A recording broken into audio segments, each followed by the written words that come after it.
Bonjour à tous, comment allez-vous? J'espère bien, avec de nombreuses lectures à partager. En tout cas, à partager avec moi. Alors, je remercie ceux qui m'ont envoyé leurs avis sur des lectures que l'on avait en commun, parce que ça, c'était vraiment très sympa. Je reviendrai dessus, mais c'est vrai que ça fait vraiment hyper plaisir. Aujourd'hui, je vais vous parler d'un roman un peu particulier qui s'intitule 3 millions ou presque, écrit par Cédric Le Calvé. Alors, c'est pourquoi particulier? Ben tout simplement parce que c'est un thriller en Ardèche, mais aux accents humains, profondément réalistes.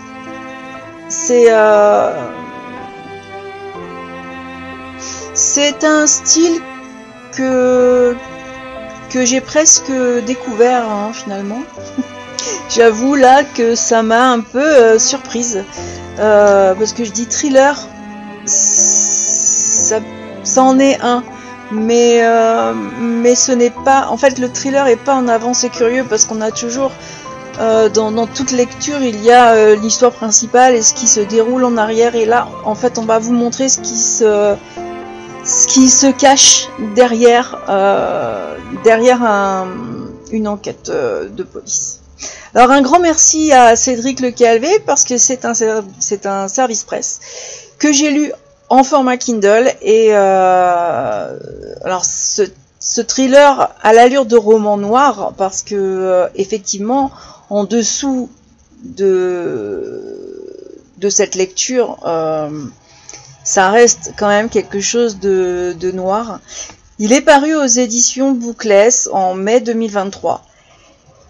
Et il m'a avant tout séduite quand on me l'a proposé par sa promesse d'un huis clos rural situé en Ardèche. Et c'est un territoire que je connais bien, dans lequel j'ai moi-même posé mes valises, et j'étais donc particulièrement curieuse de découvrir comment l'auteur allait restituer l'atmosphère de ce village isolé dans la montagne. Alors, en plus le décor, c'est vraiment pas un simple arrière-plan, c'est un véritable personnage à part entière dans une intrigue très singulière. C'est vrai que tout est dans l'ambiance, tout est dans l'environnement, c'est vraiment vraiment sympa. Et contrairement au classique du thriller, au code, on pourrait dire, du thriller, où l'action palpite à chaque page, c'est vrai, hein, dans les thrillers en général, à la page 10, vous avez déjà je sais pas combien de morts, et des scènes assez explosives. Mais là, dans 3 millions ou presque, eh bien, l'auteur joue la carte du suspense psychologique, où en fait, l'enquête et ce qui s'est passé et pourquoi, c'est à peine esquissé. Et c'est pour ça que je dis qu'en fait, c'est l'envers du décor. Ici, l'essentiel, c'est vraiment pas ce qui est dit, mais c'est ce qui est suggéré. Au final, on en fait un peu ce qu'on en veut. La tension monte doucement au rythme des choix moraux que Benjamin, le principal protagoniste, est contraint de faire. Alors, il n'y a ni détective héroïque, ni criminel démoniaque à démasquer. En fait, tout repose sur la fragilité humaine et la tentation de sortir de sa condition. Et oui, on peut être des fois, on peut faire partie d'une histoire qu'on n'a pas forcément voulu, et puis que ferions-nous? Et l'auteur m'a plongé dans le quotidien d'un homme totalement ordinaire. C'est un jeune père divorcé, il vit à la limite de la précarité. Il a un métier difficile, il a des finances vraiment au plus bas et une garde partagée, c'est pas une garde partagée, non. Il a sa fille un week-end sur 2 et du coup, ça laisse place qu'à de brefs instants de bonheur avec cet enfant. La réalité sociale crue, sans phare, mais n'empêche qui donne à ce roman une dimension vraiment authentique et profondément humaine. J'ai trouvé qu'on est vraiment très loin des thrillers spectaculaires et hollywoodiens. C'est vrai qu'ici, le danger vient plutôt de l'intérieur et des décisions qui sont prises ou qui sont subies. Alors, Benjamin, c'est vraiment le personnage dont on parle. C'est sans contexte le cœur battant du roman. Dès les premières pages, moi je me suis sentie vraiment touchée par sa vulnérabilité, son humilité, et puis cette volonté sincère de s'en sortir malgré les obstacles. Donc il représente cette frange invisible de la société, enfin invisible ou qu'on ne veut pas voir, celles et ceux qui ne font pas de bruit mais qui luttent quand même chaque jour pour garder la tête hors de l'eau. Et ce qui rend Benjamin si captivant, c'est aussi sa faillibilité. Hein. Et oui, l'auteur n'en fait pas un héros irréprochable, bien au contraire. Donc à mesure que l'histoire avance, eh bien ses choix deviennent de plus en plus ambigus. Par exemple, moi, il y a quelque chose que j'ai trouvé presque malsain, c'est sa relation avec un autre personnage qui se nomme Luca. Moi, ça m'a profondément dérangée, donc vous me direz. C'est une relation qui est toxique, manipulatrice, de mon point de vue, et qui met en lumière justement la part d'ombre d'un homme pourtant bienveillant au départ. Alors, en tant que lectrice, j'ai été prise dans un tiraillement, c'est celui-là, c'est comment continuer à éprouver de l'empathie pour un personnage qui m'a finalement déçue. Voilà, déçue dans sa moralité. Et c'est vraiment là toute la force de l'écriture de Cédric Le Calvé, parce qu'il m'a obligée à regarder en face l'ambivalence de l'être humain et quelque part à accepter que on peut être à la fois une victime et un coupable, on peut être à la fois généreux et égoïste, on peut être autant aimant que destructeur, et Benjamin n'est pas un héros, il est nous, vous, moi, tout le monde, avec nos contradictions, nos pulsions et nos rêves de revanche qu'on peut tous avoir profondément enfouis en nous et qui peuvent ressortir avec une occasion, peu importe. Alors, je vous ai parlé au début de ma chronique de l'Ardèche. Je trouve qu'en fait cette situation est un personnage à part entière. L'intrigue, elle se déroule dans un village isolé de l'Ardèche. C'est alors l'Ardèche, ouais, parce que en Ardèche, on a l'Ardèche du Sud et l'Ardèche du Nord. Donc plutôt dans l'Ardèche du Sud. Et c'est un décor qui a tout de suite éveillé ma curiosité. Moi, je vis dans cette région et j'aime bien la façon dont, regarder et être attentive à la manière dont elle est représentée dans les romans. C'est un statut particulier, l'Ardèche, quand même. Et je dois dire que Cédric Le Calvé en a admirablement saisi l'essence. Alors peut-être qu'il connaît aussi très très bien la région, mais il n'y a pas de cliché touristique ici. Bon, ceci étant, il n'y a pas forcément un tourisme acharné en Ardèche, mais c'est une Ardèche qui est rugueuse, qui est silencieuse et qui est presque inquiétante. Donc fini comme on appelle, les néo-ruraux. Là, ça n'a rien à voir, c'est vraiment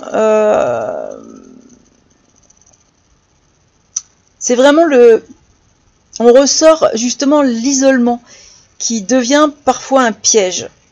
Alors, le village qui est décrit n'a pour moi rien de bien pittoresque. Il est simplement le reflet de la solitude de Benjamin et de son enfermement intérieur. En fait, ce village est à son image quelque part. Ouais, grande question, est-ce que mon village est à mon image? C'est parfois, en lisant, je me pose des questions aussi. Sur ce que je lis.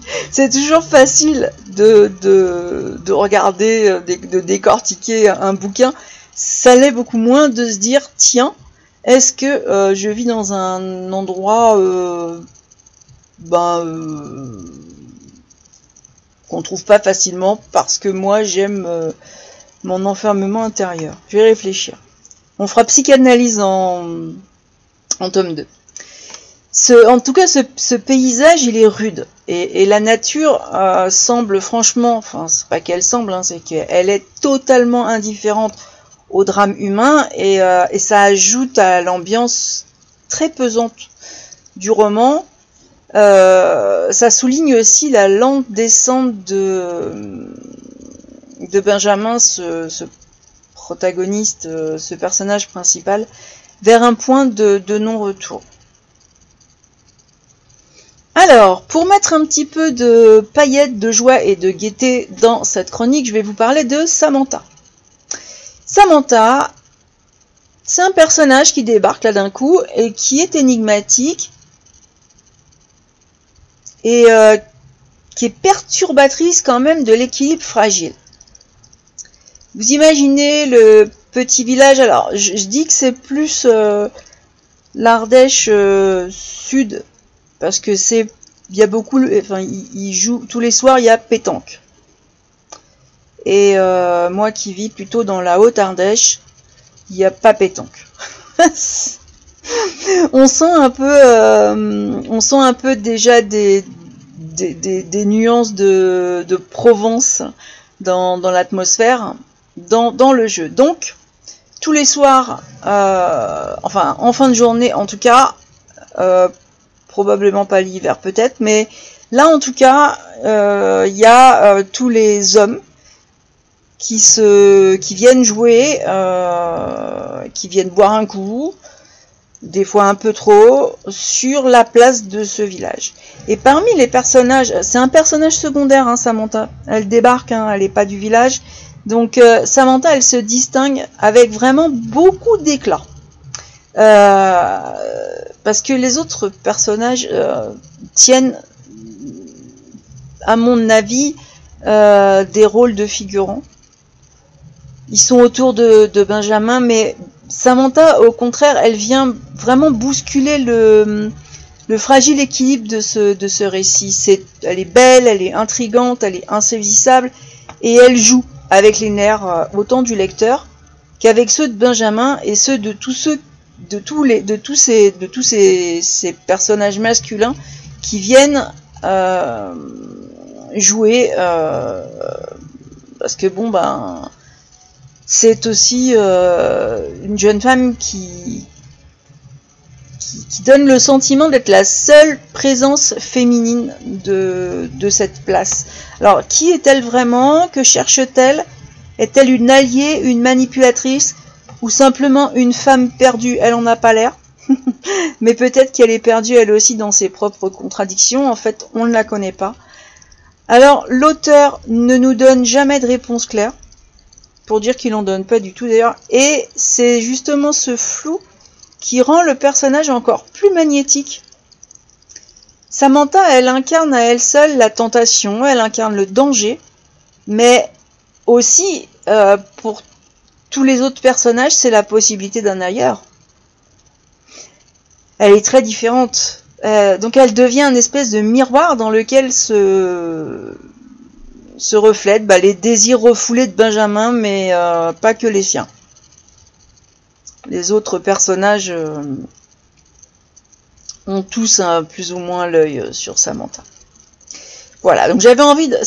Il y a d'autres personnages secondaires que je ne développe pas, mais ça m'amusait de vous parler de ce personnage féminin. Il y en a peu, donc voilà. Qui est la petite fleur des champs quelque part, avec des épines. Et vous allez voir qu'elle est assez incroyable.